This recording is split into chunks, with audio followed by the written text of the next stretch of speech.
Identity has long been used to control things like authorization and access, so it's a very important topic for us as security professionals. We're going to explore more about that coming up right now.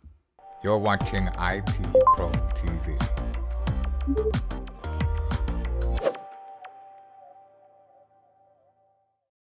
Welcome back to Security Plus here at IT Pro TV, and today we are talking about identity, authorization, access, all sorts of great stuff that I'm going to let Wes get a little deeper into because this is more of the technical realms of how we actually control who can get a hold of what you can see, what you can work with, and what you can't.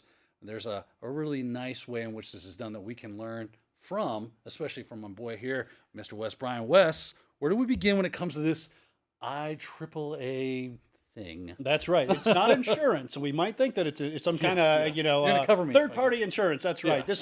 I'm not sure if this is going to help you if you broke down on the side of the road. However, it will help you to pass that Security Plus exam, which is what we're here to do. So let's go ahead and let's dive into a concept. Right now, you've heard of Dan say authorization, authentication, some of these words. Let's go ahead and let's talk a little bit about the order, starting with something known as identity.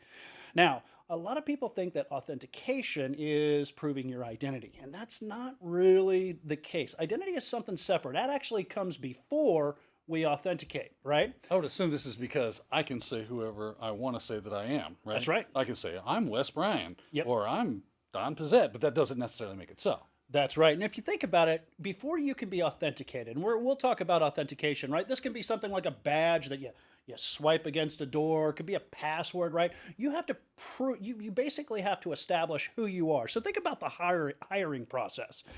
In part of the hiring process, you go through this identification process, right? That kind of says who you are, right? And how do you, how do you define who you are, right? Could be your name, right? That's one of the ways that I do it. In fact, it's on my driver's license. And when I want to gain access, let's say to my bank, right? I have to prove, essentially who I am. And the start of that is going to be something like a username, identification number, or just your name. I've right? decided I don't like names anymore. I'm going to You don't start like using a names? symbol, like much as Prince did for. Absolutely. So this is Dan, How do you put formerly that in the known as system? Dan. That's right. Edutainer here at IT Pro Yeah, TV, here's formerly a known as Dan, right? ASCII symbol. That's right. So identification is about establishing who you are. And one of the ways we do that is things like your name, right? Just your regular name. Could be something like a username, identification number. But your identity alone, I can't just come to the bank if I want and say, hey, I need access to my bank account, right? Well, they're going to say, well, who are you? I'm Well, a bank manager. that's right. That's right. I would say, hey, well, I'm Wes Bryan. All right. Well, that's in and of itself isn't going to gain me access to the resources. I then have to go a little bit farther. And that's where authentication comes in. Authentication isn't just about who you are, right? It's a system that's going to challenge. It's going to say, okay, you say you're Wes? Prove it. Think about the bank teller. If I go to the bank teller and I say, hey, I am Jeff Bezos. That's right. I would absolutely love his wallet. So if you think about it, right, I could say I'm authorized user. I'm a member of this bank, if you will. But that in and of itself doesn't establish who I am. I now have to prove it. So how do I prove that I am who I say I am? Well, that's where other things come in, right? I am this user. I am this username, right? Well, how do you prove it? Well, with things like this, right? You have a system that challenges you and you input a password, maybe a fingerprint, maybe a smart card. Now, let's be very careful with that, right? Because authentication doesn't prove truly you are who you say you are. What it is really a validation of a set of credentials, right?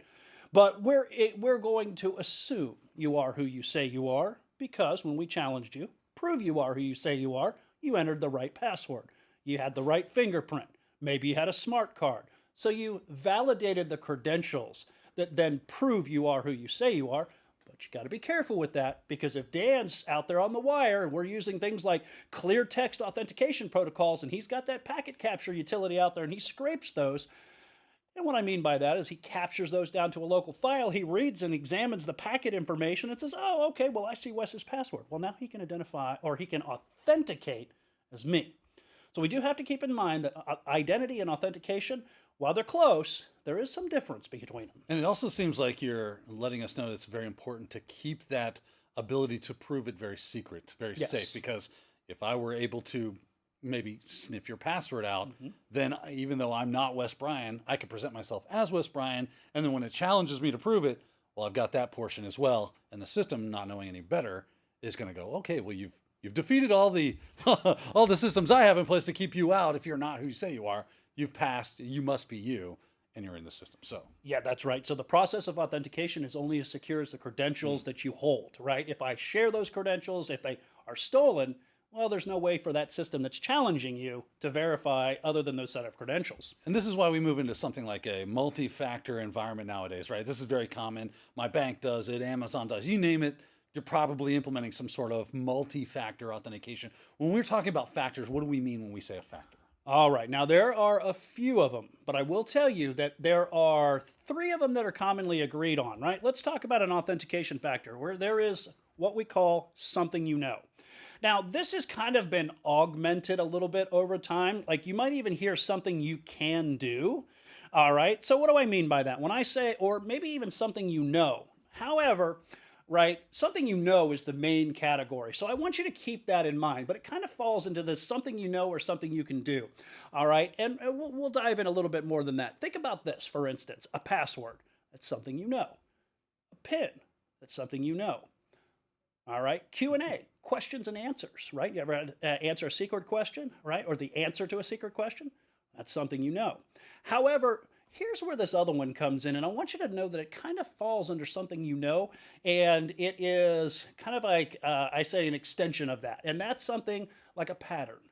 All right, have you ever had to draw a pattern to unlock your computer or unlock your phone, right? Well, that is actually something you can do, but it's based on the higher category of something you know. So do keep this in mind. Now, these are what are known as knowledge-based authentication, and there's a couple of different kinds, right? There's static KBA, knowledge-based authentication, and there's what's known as dynamic knowledge-based authentication. Now, static knowledge-based authentication is probably the most common one you're aware of. For instance, when I provision a Microsoft account or I provision actually a Windows machine, one of the things that it wants to do in Windows 10 today is it wants you to add 3 secret questions and answers to those 3 secret questions. They never change. That's static knowledge-based authentication, right? It's one of the most common ones that we use. Now, there is another one called dynamic knowledge-based authentication, and this basically relies on something like an identity verification service, all right? These are when you don't know ahead of time what question they're going to ask you. Let me give you an example of that, right? When you go to log into whatever platform and it says, you're going to receive a text or you're going to receive an email. And that it could be, do you know the last 7 digits of your social security number? Now, you didn't know ahead of time that they were going to challenge you. That's why it's called dynamic. You didn't set that up ahead of time. It could be something like they ask you, what are the last 4 digits of your phone number? And it's all got asterisks on it. It's kind of blanked out. What's your email? Well, you didn't set that up ahead of time, so it's not static. It's using identity verification service that works in context or together with like an application to provide additional authentication. So that's something you know. Now, there are some other ones you need to be aware of, and it's like one of them we say something you have. Now, something you have is another common one. And something you have could be something like a smart card. It's something that you possess, if you will, right? It could be something like a key fob. It could be even as something like one of these YubiKeys, right? Or an RSA, if I can remember, Secure ID is what I'm trying to think of. The RSA Secure ID token. Nailed right? it. Nailed it. Now, Got it eventually. It seems like what you're saying, though, is like these something you have intrinsically and by nature are going to be some physical thing that you can put your hands on and touch. That's right. That's exactly the case. And that's an example of something that you have. Now, there are other ones that we got to be aware of too, and this is something you are or something you exhibit. Now, something you are is what we've traditionally known. CompTIA puts a couple of the other ones in there again because they're kind of expanded on them a little bit, right? So something you are, something you exhibit, right? Think about something like this. One of the most common ones is a fingerprint scanner, right? Your fingerprint is something you are. It's some physical characteristic of yourself. But that's not all. We could have something like a facial recognition system, right? Some kind of scanner that scans your face. Could be geometry scanner on a hand geometry scanner as well. It could be something that, and these are kind of expensive, it could go into something like a retina scanner or an iris scanner, right? That's some physical makeup or aspect of you that would be very hard for, let's say, a bad actor to replicate. Yeah, I was going to say these definitely seem like when you talk about asking for proof to prove who you are, these are going to be the most difficult ones to fool or to fake or to capture. How can you capture a thumbprint? That's a very difficult thing to do. Iris, again, same way, or your face, very difficult. And I guess it's when you combine those things together, it really solidifies. I think I've proven I am who I say I am in a pretty solid way. Most definitely. And that's, I want to tie that back to something Dan mentioned. It's great to mention it here. And if you combine two or more of these, you get multi-factor authentication. You might hear it abbreviated MFA. Most commonly, we hear 2FA. That's a two-factor authentication, right? If you combine three-factor, right? It's a multi-factor. It's more than one. Keep in mind, for the exam, a PIN and a password are not multi-factor authentication because the authentication factor is something you know. It has to be separate authentication factors. Now, Dan, I'll tell you, there is a new one up here that I'm going to go ahead and mention, and that is something that I always thought was kind of interesting, and that's somewhere you are. All right. This is probably only recently able to be done with the idea of, IPs being geolocated or even have GPS as well. It is, but it's also something that you've probably done before and you didn't even recognize it. Have you ever said, I'm going to make a firewall rule that says if anybody comes from this subnet, they gain access to this resource? Sure. But if you come off of a public network, you're not. You're not having it. Right? That's somewhere you are. Now, Dan took it a little bit farther because geolocation is an application that's aware of where you are geographically located. And we can do other things like basically geofencing that we'll talk about a little bit more. But that's a great example of a way, say we've got the corporate network here, right? We've got our internet. And we've got 3 different locations, right? Maybe we've got a couple of telecommuters in our 10 dot and 172 dot networks. Well, we're going to let both of those because we're aware of who they are. We've set maybe a VPN communication tunnel. We've maybe set some firewall rules that say, hey, if they're coming in from this network, they're going to be allowed in, right? Router's going to say, go ahead. But if we're sitting at that coffee shop, right? Maybe not so much. We don't want somebody connecting from the coffee shop over a public network and making their way back into a corporate network. That's an example of somewhere you are. It's a newer one, like Dan said. It's one that hasn't traditionally been required by the exam. Something you know, something you are, and something you have. Those are the 3 with some of these kind of extensions of those. Now, if I was at the coffee shop and I hooked up that VPN, would it allow me in? It might. Yeah. It absolutely might. So there's always there's some limitations, yeah. Absolutely. There's always extenuating circumstances, but that's one of the reasons part of security is setting up something like a VPN. Now, that has our identification, right? So identification, boil it down, I am, all right? We've seen how we verify, if you will. One of the ways we verify that, username, your name, identification number. We've also taken a look at the authentication part. I've proved it, all right? Now, there's one more that we also have to look at, and that's where the next one comes in, and the next one is what's known as authorization. Now, what is authorization? All right, if we have authentication saying you've proved who you are, what is authorization? Well, authorization now is not so much on the user side, but on the authentication side, the authenticating device side. It says, what are you allowed to do? All right, now I know who you are, you've proved it, what are you allowed to do? All right, or it could be, what can you access? And we'll talk a little bit more about access control because we've got some access control schemes that we have to be aware of. All right, so what kind of things can you do? Well, maybe I could read the marketing documents, right? That's what the system says. You're authorized, you're part of the marketing team, you can gain access to the documents, but maybe you can only read them, right? Maybe you can log on to a workstation. It's a domain-based computer, you're a domain user, you're allowed to log into that workstation. Maybe you're not allowed to log into that server. Maybe Dan's the systems administrator. He logs into the server. You log in as a standard user to the workstation. Pro tip, That's a pro tip. There we Don't go. let random users log into servers. That's right. Words of wisdom yeah. there. Or maybe something as simple as, hey, you can print to a printer, right? We have to determine you're authenticated, but once we've authenticated you, we have to determine what you are allowed to do. Now, here's a tricky one. We can authenticate you, and then you don't have authorization to touch anything. All right? You might be one of these. Maybe you've authenticated and you're a contractor. You have very restricted access within our network. So understand, I have to authenticate you before I can authorize you, if you will, what you can have access to. So, as a recap, think about this. Identity, we have authentication, and we have authorization. But that's not all. No, there's also, you got to make sure that the people that are doing things aren't doing things that they aren't supposed to do. Because as we talked about, if I'm only allowed to do X, Y, or Z, and I found a way to do A, B, and C, then as administrators, we probably want to know about that, right? Definitely. So the last portion of this is what's called accounting. And again, when we talk about counting, we've already said the identity, authentication, authorization. Accounting now is more about what have you done? What have you accessed, right? We could check things like event logs. We can check things like security logs, as well as just plain old audit logs, right? So think about what have you done or what have you accessed. That's the accounting part. I always wanted to smack the person that called this accounting and not auditing, because my mind is like, it is auditing. We are auditing what people are doing, but an accounting to me, it's all about That's the money. That's right. So Dan talks about the standardized term versus reality. Yeah. We essentially are auditing what people have accessed. So know that those terms are really synonymous. So as a real quick recap, again, let's just boil it down, right? Identity, who are you? Authentication, prove you are who you say you are. Authorization, what can you do? Accounting, well, what did you do?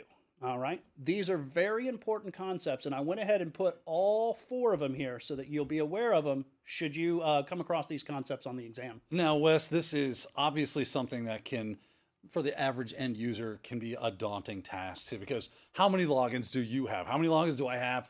It just becomes, and then you don't need passwords that look like this here, but you can't use them over there, right? Everything's different. No systems are the same a lot of times. It's just a nightmare to go through. What can we do to make this a better process? Try to help ourselves ease some of the burden of having to deal with an IAAA system. Account management. That's really what it boils down to. Now, that's an easy word to say. Simple. 2 Yeah. words to say, by the way. I can count. Account management. All right. Well, how can we do account management? One of the ways we can do this is with what is known as password keys. All right. Password keys are some of that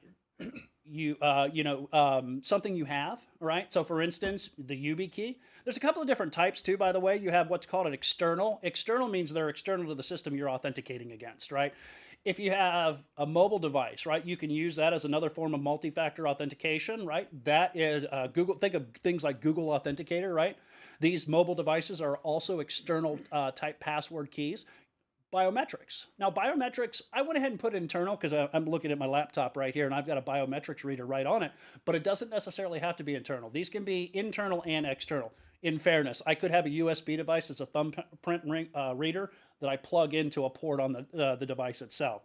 Now, there are some things that I want you to keep in mind. There is something known as FIDO, and I've got a few acronyms here, and we'll keep these in the notes for you as well. FIDO is the Fast Identity Online. It's a set of open standards, if you will, that allows you a fast log-on experience across websites and applications, and these are some of the frameworks. The Universal Second Factor, that's the U2F.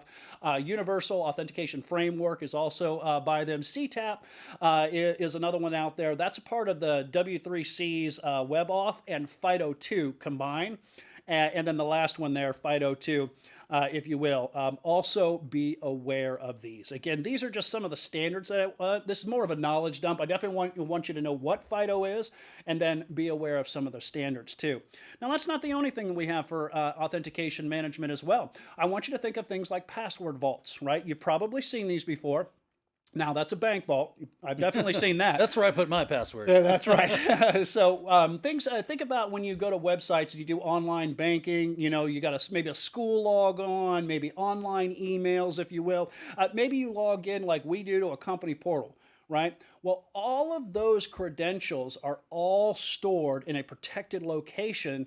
Now, a lot of times it can be on the computer, right? For instance, in Windows, you have Credential Manager, and in Mac, you have the, the Key Vault, I believe you have in Mac. And I can't think of what they would have inside of a Linux distribution, but I know, for instance, in Windows, they have the Credential Manager, and they have Key Vault inside of Mac, right? And all of that information gets stored on the computer. Now, they have other types of password vaults that could really be called password managers as well. Think of things like LastPass, where you're storing all of those protected login credentials in a single location, but this is a third party that's managing them. So also be aware of things like password vaults likewise.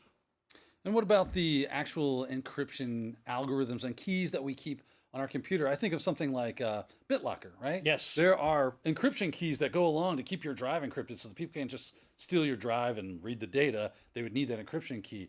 How do we store that securely on the system itself? That's a great question. That is through something known as a TPM. Now, I want you to understand that a TPM is what's known as a Trusted Platform Module. It's a standard that's been around for a while, and in fact, I believe they're at TPM 2.0 right now. This is something that's overseen by TCG, the Trusted Computing Group. They're the ones that oversee the standards, right? And just think about it as an embedded crypto microcontroller, all right? Well, since you put it that way. I was going to say, let's go ahead and simplify that. Yeah. It's a CPU that holds cryptographic information, all right? It can store things like authentication artifacts, platform configuration registers. So, for instance, not only passwords, but encryption keys. Dan kind of hinted at that. BitLocker stores its encryption keys in here, and it is physically in the device. If that module or that chip, if you will, that CPU type microcontroller gets removed or altered in any way, you can't log into the system. The system is considered compromised, and what will happen is this little chip right here will actually do something known as crypto shredding. It'll shred all the information and lock you out of the system.